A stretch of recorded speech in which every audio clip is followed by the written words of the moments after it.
খাও খাও। বাড়ির ভেতরে কেন, বাড়ির ছাদে অব্দি পুজো করতে পারতো। যদি তৃণমূল মনে করতো প্রিন্সিপালের ঘরে পুজো করতে পারতো।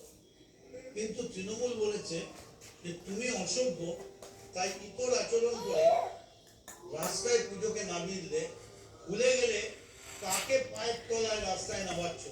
নিজের মাকে, সরস্বতী দেবীকে। কিন্তু আমরা গায়ের জোরে আমাদের ধৈর্য শক্তিকে নষ্ট করে এমন কিছু করবো না যে তোমার গলার স্বর বন্ধ হয়ে যাবে।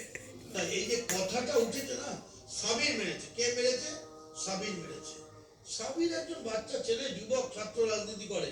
তুই নোংরামি করেছিস, সবাই মেরেছে। তো সাবিরের জায়গা তাহলে আমি ঠিক আছে, এবার থেকে আমরা আবিরকে দিয়ে মারাবো। আদালতের নির্দেশে সশস্ত্র পুলিশি পাহারায় ক্যাম্পাসে হলো সরস্বতী পুজো, আর কলেজের ডে বিভাগের পুজো হলো পাশের গলিতে। পুজোর উদ্যোক্তা তৃণমূল নেতা মোহাম্মদ সাবির আলী।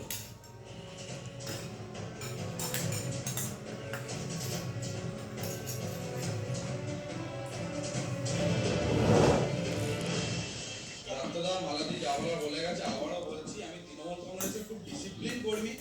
দল যেটা বলছে সেটাই আমার স্ট্যান্ড। আমার আলাদা করে পুজো হচ্ছে, এটা আমরা দেখতে পাচ্ছি, সবাই বাংলায় পুজো হচ্ছে।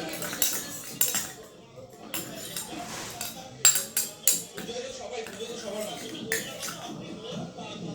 বহিরাগত আর ভাষাগতের মধ্যে তফাৎ আছে। কলেজের ছাত্র অ্যালামনি, কলেজের ছাত্র এক্স স্টুডেন্ট এবং বহিরাগত এই পাড়ার উপরে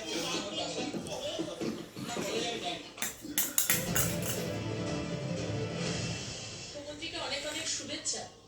উনি almost she is there. Bangladesh করতে উনি সক্ষম হয়েছে।